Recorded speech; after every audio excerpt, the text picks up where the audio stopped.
박수부터 보내고 싶습니다. 왜요? 이 경기를 보신 분들에게 일단 박수를 보내고 싶고. 진짜, 예. 존경합니다. 진짜. 아니 그 마요르카 경기가 제가 뭐 자주 뭐 리뷰할 때마다 말씀드립니다만 그래도 괜찮은 경기들이 꽤 있을 때가 있어요. 그러니까 뭐 네. 가령 예를 들면 바로 직전 경기였던 바이올리드. 그거는 나는 그래도 볼만했다고 봐. 그리고 왜냐면 이강인의 또 어시스트인 줄 알았고. 예. 그리고 이제 그러니까 국내 팬들 기준으로 설명을 드리면 이강인 선수가 교체 들어갔거든요. 예. 교체 들어갔는데 이 경기장 분위기가 확 바뀌는 게 느껴졌어요, 체감상. 그리고 이강인이 잘하는 게 눈에 보였고. 그러니까 그런 요소들이 재밌었는데 극장골까지 터졌다? 이러는 와 오늘 경기 재밌었다가 되는데 이런 경기가 많습니다. 오늘 경기 같은 이런 오사수나전 같은 게임들이 마요르카가 많아요. 이런 경기가 중계하기가 굉장히 힘들죠. 왜냐면 할 말이 없어요, 일단. 그러니까 뭐 사실 오사수나라는 팀은 저는 전술적으로 설명할 부분은 꽤 있다고 보거든요. 네. 근데 마요르카는 굉장히 단순한 패턴이거든요. 그리고 이게 변하지 않습니다. 큰 틀에서 변하지가 않기 때문에 사실 했던 말을 또 할 수밖에 없어요. 근데 이렇게 되잖아? 그러면은 보통 이제 그 경기 보는 사람들 중에 말 나오는 게 황당해 왜 맨날 똑같은 얘기만 하냐. 기계처럼 해설한다. 근데 마요르카는 사실 똑같이 합니다. 경기를. 아니 사실 그게 있어요. 그 K리그나 해외 축구나 우리가 이제 상위권 팀들 위주로 보면은 선수 한두 명 포메이션에서 바꾸고 포지션 바꾸고 이러면서 전술도 되게 그 다음 경기들이 막 해설할 내용들이 좀 달라지는데 냉정하게 K리그도 원팀 중에서 하위권 있는 팀들 그리고 K리그 투 팀들 보면은 사실 거의 비슷해요. 맞아요. 전술 차이 거의 없어요. 비슷한 특색을 가지고 한 시즌을 운영하는 경우가 많고 마요르카가 올 시즌에 딱 그렇습니다. 근데 효율성은 좋아요. 지금 리그 순위는 나쁘지 않기 때문에 괜찮은데 일단 이강인 선수 얘기를 좀 먼저 해보자면 경고를 상당히 어이없게 받았습니다. 굉장히 어이없게 받았어요. 그 시간을 끄는 행동이라고 주심이 생각을 한 것도 난 좀 이해가 안 됩니다. 그러니까 오늘 주심이 소토그라도 주심이었는데 소토그라도가 사실 좀 엄격하거든요. 원래 판정 자체가. 근데 오늘은 파울 나왔을 때도 되게 좀 유한 판정이 많이 나왔고 이강인 선수가 잠깐만요. 그 경고를 받았었던 시점이 38분인가 이쯤일걸요? 뭐 그쯤이에요. 전반전에 이제 경고를 받게 됐는데 그 경고 받는 시간에 이거를 그러니까 시간 지연이라고 생각을 해가지고 경고를 지금 준 거잖아요. 맞아요. 보면. 근데 그 자체가 일단 아기드 감독의 이제 전술적인 지시에 뭔가 이제 얘기를 하고 있었고, 근데 여기서 그 타이밍에 경고를 준다? 근데 이날 그거 말고도 태클이나 다른 장면으로 경고 나왔어야 될 게 꽤 많거든요. 근데 저는 그것 때문에 옐로 카드 받는 판정은 개인적으로는 조금 이해가 안 갑니다. 주심들 전 세계에 있는 주심들 제가 볼 때 지금 정신 차려냅니다. 아니 다음 경기를 못 나와요 이것 때문에. 오늘 경기 그러니까 이 오사수나전에서 경고를 하나 받기 전까지.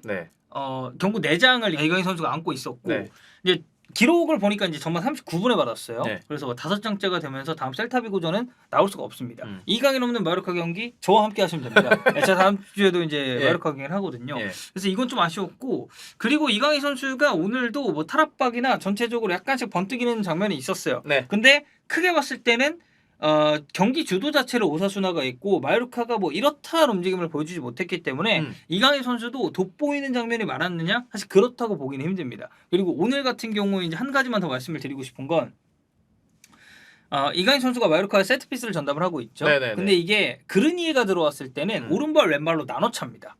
그러니까 이제 뭐 다른 선수도 그런 경우가 있겠습니다만 그르니에가 들어왔을 때는 항상 그랬거든요. 그러니까 코너킥도 이쪽은 이강인, 그러니까 왼발 각도가 좋은 쪽은 이강인, 그리고 오른발 각도가 좋은 쪽은 그르니에가 차는 경우가 있고 프리킥 상황에서도 그르니에랑 이강인이 같이 있어요.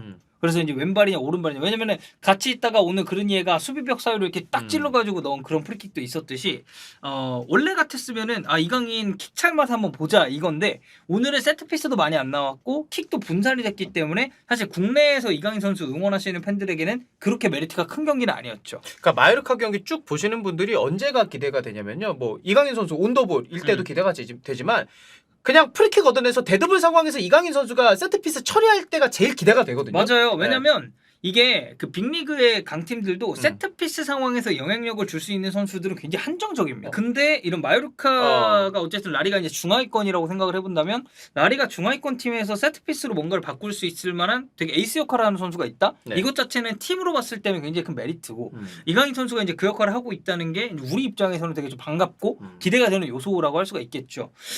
경기적인 거를 좀 보면 오사수나라는 팀 자체는 이 야구바 아라사테 감독 아래서 굉장히 좋은 팀으로 변모를 했습니다. 네.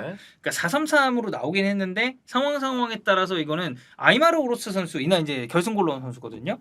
되게 기대를 많이 받고 네. 있는 자원인데 아이마르 오로스가 약간 프리한 형태로 움직여주면서 때로는 다이아몬드 4-4-2가 되기도 하고 아니면은 뭐 그냥 프레청 4-4-2로 경기를 운영할 때도 있어요. 근데 이 팀의 전체적인 기조 자체가 하이프레스 그리고 여기에 추가적으로 굉장히 다이렉트한 운영을 해줍니다. 그러다 보니까 좀 공격 자체가 시원시원하고 오사수나라는 팀이 점유율에 그렇게 초점을 많이 맞춘 팀이 아니거든요. 근데 이날 점유율 전체적으로 보잖아요. 그러면 6대4 정도로 오사수나가 많이 가져갔습니다. 왜냐하면 마요르카는 이날 오사수나를 상대로 라인을 올리는 선택이 아니라 그냥 아예 내려앉았어요. 그러니까 완전 선수비 후역습으로 갔는데 이거는 오사수나의 홈에서 경기가 펼쳐지기도 했고 이 팀 자체가 다이렉트한 전개 방식이 나왔을 때 꽤나 소소한 점유를 많이 받기 때문이거든요. 그래서 저는 마요르카의 이 접근 방식 자체를 탓하고 싶지는 않습니다만 너무 답답했어요. 경기 흐름이. 왜냐면 중앙 지역에서 압박을 세게 걸다 보니까 계속 뒤로 무르는 그림이 나올 수밖에 없었고 오사수나가 앞쪽에 공격 숫자를 많이 든다고 하더라도 사실 이제 그런 상황에서 노려야 되는 게 역습이거든요. 네. 근데 역습 상황에서 올라올 때도 속도감이 그렇게 있게 올라왔느냐? 그것도 아니에요. 근데 무리키 쪽으로 이제 롱볼을 그러면 이제 치는 선택을 마르카 할 거 아니에요? 롱볼을 쳐도 이날 뭐 아리다네나 뭐 다비드 가르시아 같은 선수들하고 제공권 싸움에서 그렇게 무리키가 우위를 점하지 못했습니다. 네. 그러다 보니까 마요르카는 공격 전기도 답답하고 계속 맞는 그림만 나오고 중원에서 볼 소유가 뭐 안정적으로 많이 됐느냐? 그것도 아니에요. 그러다 보니까 이날 경기 보신 분들은 경기 진짜 지루하다. 이런 평가를 할 수밖에 없었다. 그 피온에서도 그거 있잖아요. 공격도 3단계로 이제 올라가고 내려가는 거 할 수 있고 수비도 3단계로 내려서 그러니까 왔다 갔다 올라갔다 할 수 있잖아요. 그러니까 우리가 프리미어리그 상위권 팀들을 많이 보다 보니까 좌우 풀백이랑 윙백들이 굉장히 딱 미드필더가 공 잡았을 때 그 타임 맞춰서 오버래핑 들어가고 이런 거를 좀 자주 봐서 그렇지. 그러니까 무게 중심이 그 팀들은 수비수들임에도 불구하고 공격적으로 잡혀있다 보니까 미드필더가 잡았을 때 템포 맞게 올라가는 장면들이 있는데 사실 마요르카는 대체적으로 수비수들이 그냥 플랫하게 내려와서 서 있는 경우들이 많다 보니까 이강인 선수가 편안하게 공 잡았을 때 좌우 풀백들이 올라가는 속도가 뭔가 안 맞긴 해요. 그리고 이날은 마지막 순간에도 이제 좀 마지막 그 이제 거의 끝날 때쯤 가서 좀 진짜 나 좀 열받은 게 뭐죠? 일단 크로스도 안 돼. 그리고 어이없는 패스 미스도 엄청 많고 그러니까 진짜 되게 뭐 열어주는 선택 그리고 여기서 올라와서 받아줘야 되는데 그런 약간 뭐라고 해야지 역습이나 일반 지공 상황에서 기본적으로 해야 될 게 마르코가 자꾸 안 되다 보니까 이게 막 보고 있는 입장에서 화가 나. 왜 저걸 못 받을까? 그 약간 그죠. 못 받을까? 아니 왜 안 와?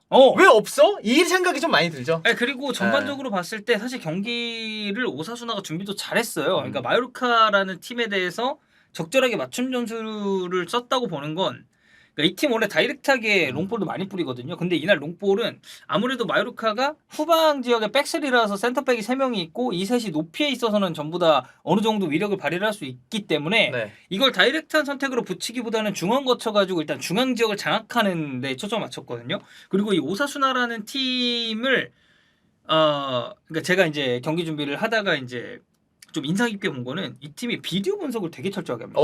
그래서 그 분석관 5명 이상이 전부 다 카메라를 들고 훈련에 동행을 해요. 그러니까 마요르카는 비디오 보면은 분석이 굉장히 쉽지 않을까요? 그렇죠. 뭐 단순한 패턴이니까. 그래서 코치 1명당 전담 분석관 1명이 꼭 붙어 있는 팀이 오사수나고 이게 1군뿐만이 아니라 이제 유소년 팀에도 확대가 된다고 합니다. 그러니까 이런 분석 시스템에 대해서 굉장히 공을 많이 들이는데 1군 수석 분석가가 이제 루벤 바로기라는 분이 있어요. 이제 이분을 필두로 월요일 오후에 전 스태프가 모여서 보고서도 이제 제출을 하고 선수 훈련도 준비를 하는데 만약에 다음 경기가 만약에 이제 홈이나 그 이제 뭐 원정에서 뭐 이제 치러질 거 아니에요? 그러면 그 상대방이 경기를 펼치는 데 있어서 약간 오사수나랑 비슷한 유형의 팀이랑 한 그 경기를 봅니다.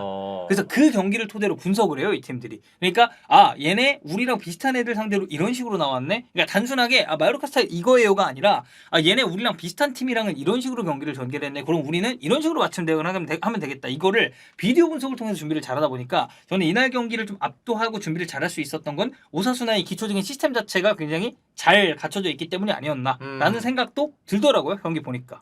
왜냐면 그만큼 마요르카 아무것도 못했어. 그렇죠. 결과적으로 오사수나가 오늘 딱 승리 거뒀고 이강인 선수가 83분 정도 뛰었죠. 네, 맞아요. 마지막에는 이제 또 교체가 됐어요. 경고도 한 장 있었고. 네. 다음 경기는 이제 마요르카에서 이강인 선수가 경고 누적 징계 때문에 이제 못 나오기 때문에 마요르카 경기 보기가 좀 더 힘들 것 같기도 하고 사실 셀타비고가 쉬운 팀도 아니고 그래도 이강인 선수가 이럴 때 좀 휴식도 취하고 원래 경기장 밖에서 한번 경기 바라볼 때 선수의 성장도 저는 이루어진다고 생각을 하거든요. 뭐 어쨌든 이거는 뭐 그냥 경고 누적에 의한 징계니까 뭐 이왕 치는 건 한 경기 잘 치고 다음 경기 돌아와서 지금 보니까 이제 그 마요르카의 향후 일정을 우리가 한번 보면 이제 이강인 선수는 셀타비고전에는 나올 수가 없고 그 전에 레알 소시에다드랑 이제 코파델레이 경기가 한 경기가 있고요. 그리고 그 다음 경기가 카디스 원정입니다. 카디스 원정 잘 준비해가지고 좀 좋은 경기 했으면 좋겠네요.